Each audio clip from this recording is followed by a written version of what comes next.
Hello guys, welcome to Shweta classes YouTube channel and this is Shweta Tomar. कैसे हैं आप सब लोग? चलिए, हम लोग स्टार्ट कर चुके हैं अपना chapter 9, the living organisms and there surroundings. Part 1 कल कंप्लीट किया था, जिसमें हम लोगों ने एडेप्टेशन और हैबिटेट के बारे में एनिमल्स के पढ़ा था, है ना। आज भी हम वही टॉपिक कंटिन्यू करेंगे और देखते हैं आज हम क्या पढ़ने वाले हैं। कुछ तो इंटरेस्टिंग है ही आज भी, है ना। तो देखो, आज हम क्या पढ़ने वाले हैं। आज हम पढ़ने वाले हैं माउंटेन रीजन्स, यानी माउंटेन्स पर रहने वाले एनिमल्स कैसे अपने आप को अडॉप्ट करते हैं, कैसे वो वहां रह पाते हैं, वहां के प्लांट्स कैसे होते हैं, वो एनिमल्स कैसे होते हैं। ठीक है।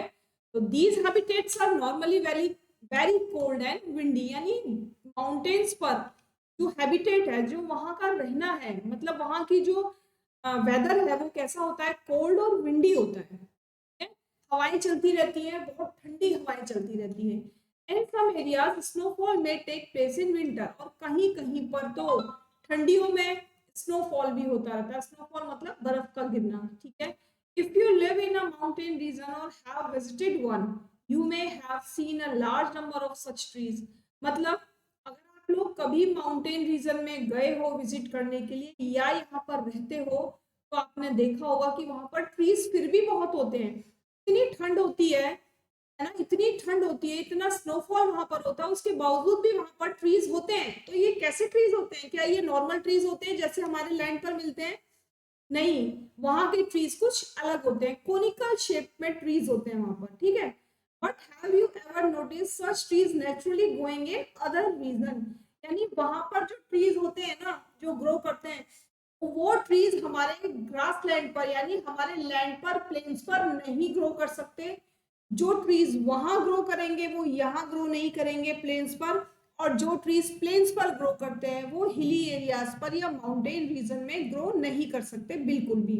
ठीक है। क्योंकि आपको बताया था मैंने कि एडेप्टेशन एक ऐसी चीज है जो, जहां कोई भी प्लांट और एनिमल जिस एटमॉस्फेयर में अपने आप को अडेप्ट कर लेता है, वो वहीं पर रहना, मतलब वहीं पर अपनी लाइफ को सरवाइव कर पाता है। अगर उसका वेदर आप चेंज कर दोगे एकदम से, तो क्या होगा, वो सरवाइव नहीं कर पाएगा। और यही रीजन है कि बहुत साल पहले डायनासोर्स इस अर्थ से चले गए। क्यों चले गए? क्योंकि एटमॉस्फेयर इतना गर्म हो गया, इतना गर्म हो गया कि वो उसको बेयर नहीं कर पाए, और वो सारे के सारे डाई हो गए, है ना। तो यही रीजन था कि डायनासोर अर्थ पे अब नहीं दिखाई देते, है ना। आगे देखो, these trees are normally cone shaped and have sloping branches, यानी ये जो ट्रीज होते हैं ये इस शेप के ट्रीज होते हैं, इस शेप के। ठीक है। इस तरीके की शेप, और जो इनकी ब्रांचेस होंगी वो ऐसे होंगी, ऐसे स्लोपिंग ब्रांचेस होंगी, नीचे की तरफ झुकी हुई ब्रांचेस। क्यों? क्योंकि बर्फ यहाँ से आएगी, स्नोफॉल यहाँ से होगा और ऐसे ऐसे करके नीचे चला जाएगा। अब आप खुद सोचो, अगर ट्री ऐसा होगा, अगर वहां पर ट्री ऐसा होगा तो क्या होगा भाई, बर्फ गिरेगी और इसके पूरे के पूरे ट्री को वो कवर कर लेगी। उससे क्या होगा, ना तो फोटोसिंथेसिस हो पाएगा, और अगर फोटोसिंथेसिस नहीं हो पाएगा तो ट्री तो लाइव रह ही नहीं सकता, है ना। तो इसीलिए वहां पर ट्री की जो शेप होती है वो कोनिकल शेप होती है, कि जैसे ही आइस या स्नोफॉल ऊपर से हो तो वो डायरेक्ट नीचे चला जाए, वो ट्री पर ना रुके। ठीक है। These trees are normally cone shaped and have sloping branches. These leaves of some of these trees are needle like, और उनकी जो लीव्स होती है ये भी बहुत बड़ी बड़ी नहीं होती। जो इनकी लीव्स होती है ना, ये निडल समझते हो? निडल, निडल का मतलब होता है सुई। सुई जैसी होती है, मतलब बहुत ज्यादा पॉइंटेड होती है, और आगे से इतनी पॉइंटेड होती है कि अगर आप अपने हाथ में इन्हें चुबाओगे ना, तो आपको ये चुभ जाएंगी। जैसे आपको निडल या कोई पाइप हाथ में चुभ जाता है, इस तरीके से आपको चुभ जाएगी। This help the rain water and snow to slide off easily. और ये किस लिए होती है ऐसी? ताकि जितना भी स्नोफॉल हो रहा है और जितना भी रेन वाटर उनके ऊपर आ रहा है, वो सारा का सारा नीचे चला जाए, वहां पर प्लांट पर ना रुके। There would be trees with shapes very different from these that are also present on mountains. They may have different kind of adaptation to survive on the mountains. यानी यहाँ के जो ट्रीज होते हैं उनकी जो शेप होती है वो बिल्कुल माउंटेन्स के अकॉर्डिंग होती है। अगर ऐसी शेप उनकी नहीं होगी तो वो वहां पर अपने आप को अडेप्ट नहीं कर पाएंगे और वो मर जाएंगे। क्यों? क्योंकि वो सर्वाइव नहीं कर पाएंगे। ठीक, उनका जो एडेप्टेशन होता है थोड़ा सा डिफरेंट काइंड का होता है। क्लियर है बात? समझ में आ गई कि माउंटेन रीजन पर किस तरीके के प्लांट मिलते हैं और क्यों मिलते हैं। ठीक है, आगे देखो। आगे मैंने ये कुछ प्लांट बताए हैं आपको जो माउंटेन रीजन पर मिलते हैं। थोड़े से माउंटेन पर जाओगे यानी थोड़ा सा ऊपर जाओगे तो आपको इसी शेप के प्लांट मिलने स्टार्ट हो जाएंगे क्योंकि स्नोफॉल होना स्टार्ट हो जाता है माउंटेन्स। ठीक है, यही शेप मिलेगी। देखो है ना कोनिकल शेप। ठीक है, बहुत सारे प्लांट होते हैं, यहाँ पर केवल दो ही हैं। पाइन ट्री है, देवदार है, चीड़ है, ये सब क्या है माउंटेन्स पर मिलते हैं और सबकी शेप ऐसी होती है। ठीक है, next, animals living in the mountain region are also adapted to the condition there। यानी जो एनिमल्स माउंटेन पर रहते हैं वो भी वहां की कंडीशन को, वहां के रीजन को अडेप्ट कर लेते हैं, इसीलिए वहां पर सर्वाइव कर पाते हैं। दे हैव थिक स्किन और fur to protect them for cold. उनकी जो स्किन होती है ना, स्किन वो बहुत थिक होती है। क्यों? क्योंकि वहां माउंटेन्स पर ठंड बहुत होती है। जो उनकी स्किन होती है वो इतनी थिक होती है कि उनकी बॉडी में अंदर तक ठंड नहीं पहुंच पाती और वो बहुत हेयरी होते हैं, यानी उनके बाल भी बहुत होते हैं। ऐसे एनिमल्स के बाल भी बहुत होते हैं। आप देखो पोलर बियर कहाँ रहता है ना, बिल्कुल पोल्स पर रहता है, रहता है कि नहीं? उसी तरीके से आप देखो पेंगुइन कहाँ रहती है? पोल्स पर रहती है वो भी, है ना, एक नॉर्थ में और एक साउथ में। तो इनको ठंड क्यों नहीं लगती जब ये सारा टाइम ठंड ठंड में रहते हैं, आइस में रहते हैं? क्यों नहीं लगती? क्योंकि इनकी जो स्किन होती है बहुत थिक होती है, फैटी होती है, यानी बहुत सारा फैट इनकी स्किन के अंदर होता है। ठीक है, for example yak have long hair, yak के लॉन्ग हेयर होते हैं टू कीप देम वार्म, जो उसको गर्म रखते हैं। Snow leopard has thick fur on its body including feet and toes. जो लेपर्ड होता है, स्नो लेपर्ड, उसकी बॉडी पर क्या होता है? मोटी फर होती है, यानी बहुत सारे हेयर्स होते हैं और यही हेयर्स उसके पैरों पर भी होते हैं ताकि पैरों तक भी ठंड ना पहुंचे। This protect its feet from the cold when it walks on the snow, और जो उसकी बर्फ में चलने पर ठंड से हेल्प करते हैं। ठीक है, समझ में आया कि क्यों होते हैं इनके फीट पर इतने हेयर या थिक स्किन क्यों होती है? क्योंकि जब ये बर्फ पर चले तो इनको ठंड ना लगे।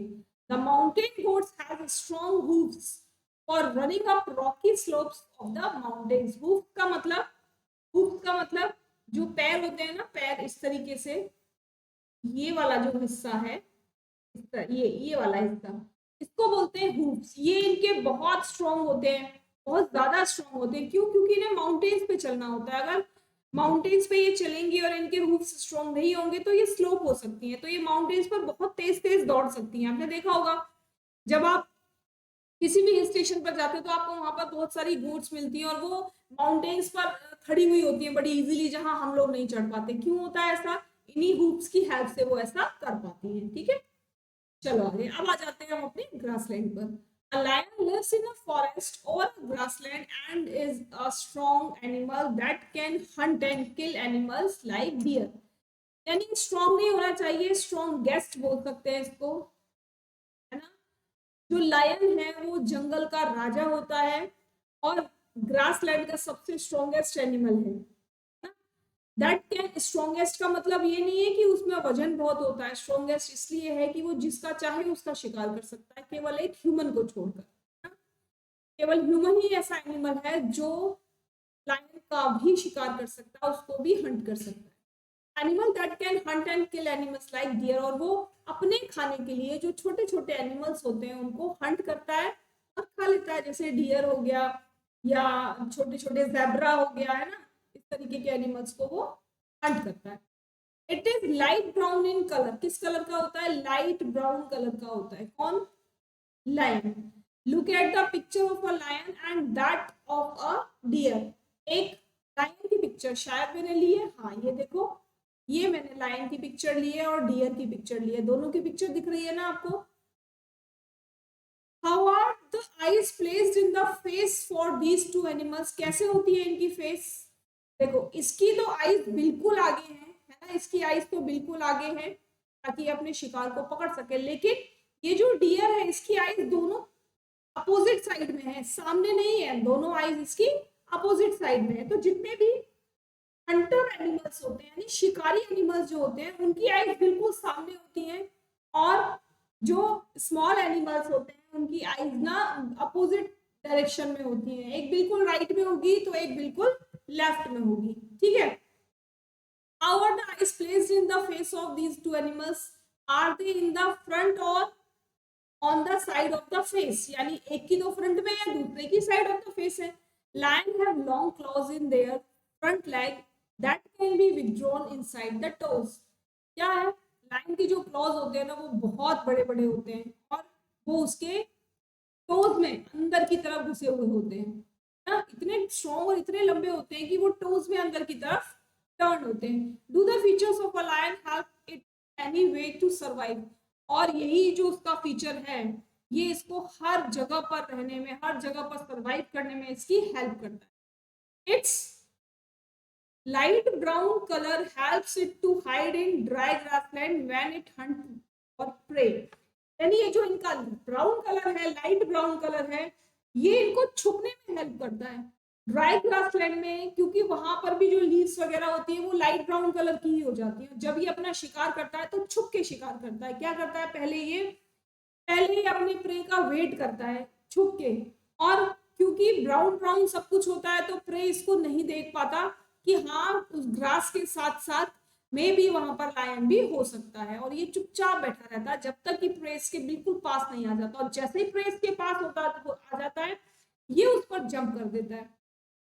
The eyes in front of the face allow it to have a correct idea about the location of its prey। यानी जो इसकी आंखें हैं जो फेस के बिल्कुल सामने होती हैं वो इसको आइडिया देती हैं कि इनका जो प्रे है, इनका जो शिकार है वो एग्जैक्ट किस डायरेक्शन में है।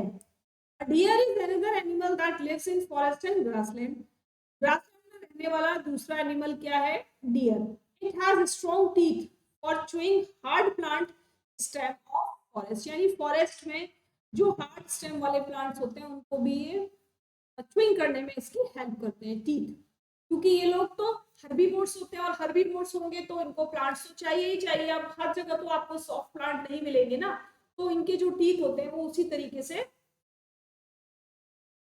चीजों को इजीली च्विंग करने में हेल्प करते हैं। A deer needs to know about the presence of predators animals like lion that may their prey in order to run away from them and not become their prey। यानी ये इतने चालाक होते हैं, इतने तेज रन करने वाले होते हैं कि जैसे ही इनको पता चलता है कि यहाँ कहीं पर आसपास प्रेडेटर है तो ये क्या करते हैं? अपने आप को इतना तेज दौड़ाते हैं कि ये उनका प्रे नहीं बन पाते और वो अपने आप को सेव कर लेते हैं।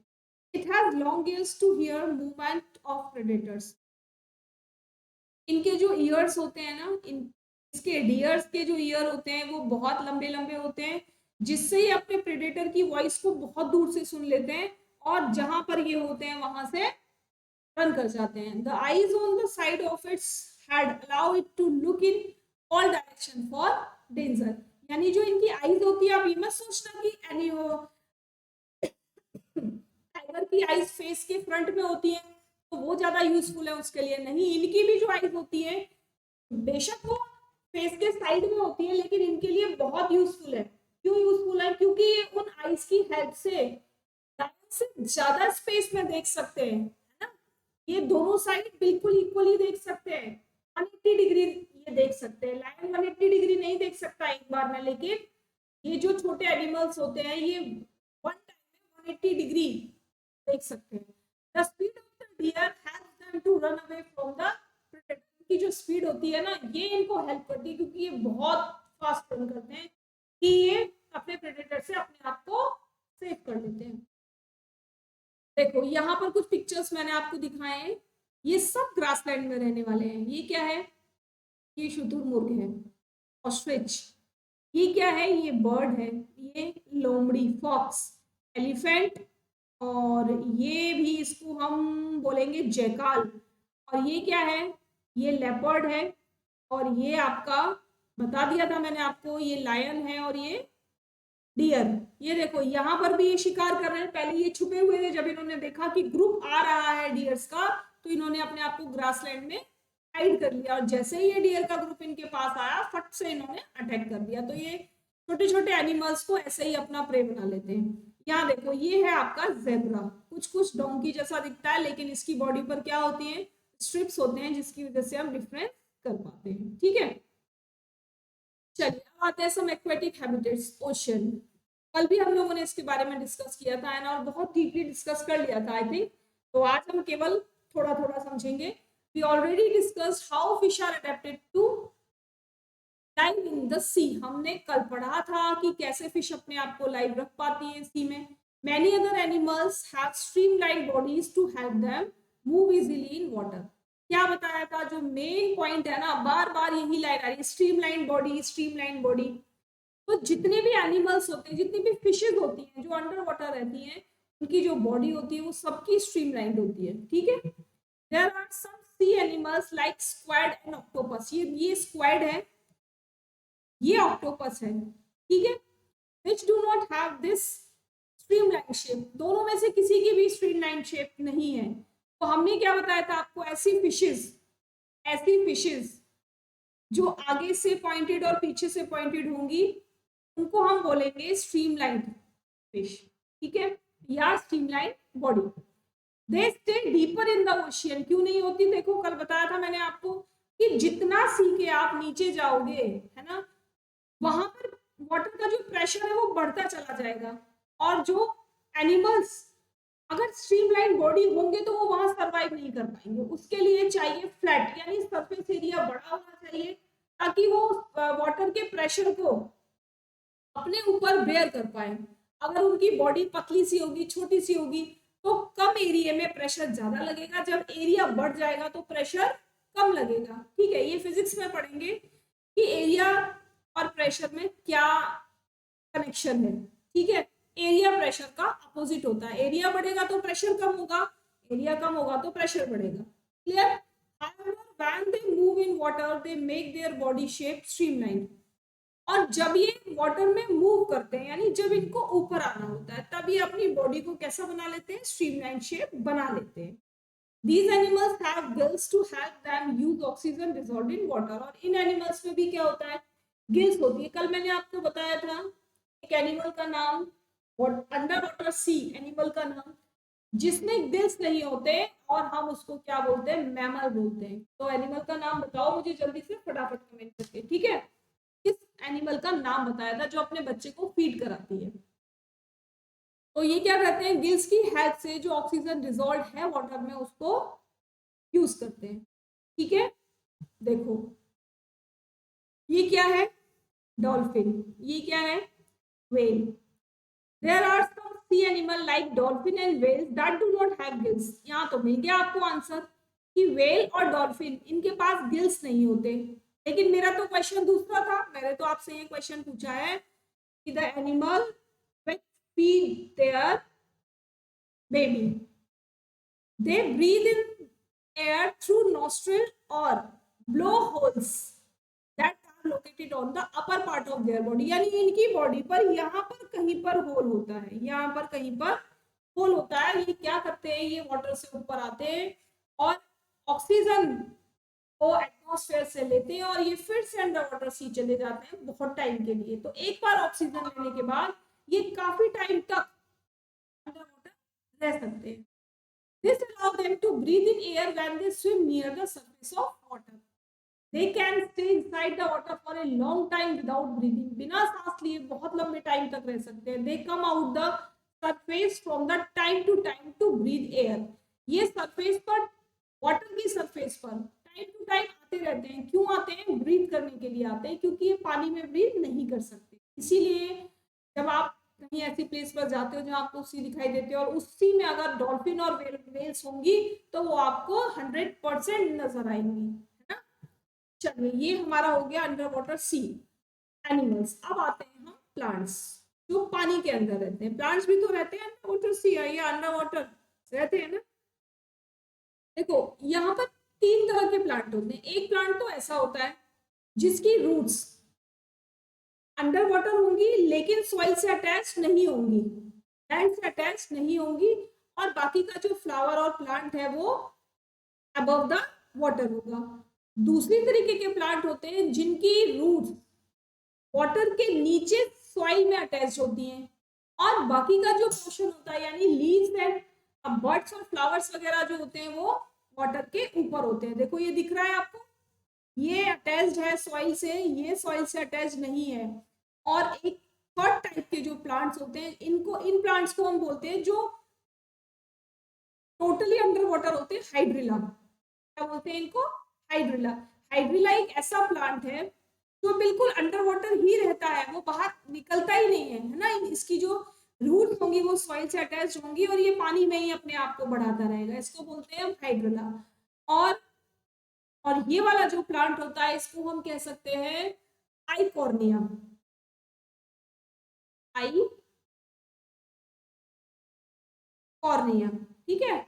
ये वाला जो प्लांट है आइकॉर्निया होता है, जिसकी रूट सॉइल से अटैच नहीं होती। और एक थर्ड टाइप के प्लांट ये जो मैंने बताया आपको, इसमें भी आप कह सकते हो एक तो लोटस है, और लोटस के अलावा एक है वाटर लिली, ठीक है। एक लोटस है और एक है वाटर लिली। अच्छा, अब इनकी जो लीव्स होती है वो तो पानी के अंदर नहीं होती, है ना, वो सरफेस पर होती है, वाटर की सरफेस पर होती है। लेकिन आपने देखा होगा अगर आप नॉर्मली कोई लीफ पानी में डाल दो तो वो क्या हो जाएगा, स्पाइल हो जाएगी, है ना, खराब हो जाएगी। लेकिन इनकी लीव्स कभी खराब नहीं होती, कभी स्पाइल नहीं होती है। फुल टाइम वाटर की सरफेस पर इनका इनका जो एक पोर्शन होता है वो फुल टाइम वाटर की सरफेस पर रहता है, उसके बावजूद भी ये स्पॉइल नहीं होती है। ऐसा क्यों होता है? ऐसा इसलिए होता है कि जो इनकी लीव्स होती है ना, उन पर वैक्स कोटिंग होती है। आपने देखा होगा जिस भी चीज पर वैक्स कोटिंग होगी वो कभी भी पानी को, वाटर को अपने अंदर नहीं जाने देगी, है ना। केवल इसीलिए जो लोटस की या वाटर लिली की लीव्स होती हैं वो स्पॉइल नहीं होती वाटर में होने के बाद भी, ठीक है। Some plants have their roots fixed in the soil below the water. In terrestrial plants, roots normally play a very important role in the absorption of nutrients and water from the soil. यानी जो अर्थ पर plant होते हैं उनकी जो root होती है ना, वो एक इम्पोर्टेंट रोल अपना निभाती है, बहुत इंपॉर्टेंट रोल उसका होता है। क्यों? क्योंकि वो सॉइल से सारे न्यूट्रिएंट्स, वाटर, सारे मिनरल्स एब्जॉर्ब करती है और स्टैंड को सेंड कर देती है। और यही काम तो अंडर वाटर जो प्लांट्स होते हैं उनकी रूट्स करती है। However in aquatic plants roots are much reduced in size and their main function is to hold the plant in place. मतलब इनका जो मेन फंक्शन है वो क्या है, तो ये साइज में बहुत छोटी होती है रूट्स। दूसरा इनका जो मेन फंक्शन है वो है कि वो प्लांट को होल्ड करके रखे, क्योंकि पानी का प्रेशर इतना होता है कि अगर एक बार तेजी से प्रेशर आया तो प्लांट कहीं का कहीं पहुंच जाएगा। लेकिन इनकी जो रूट्स होती है ये इसको एक जगह स्टेबल रखती हैं।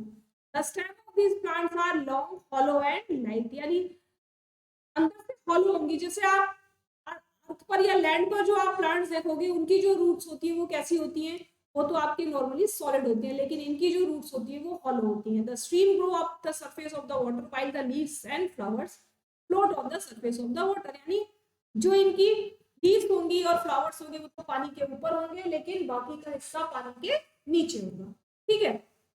यहाँ पर भी यही है, बस पढ़ना है आप लोगों को एक बार।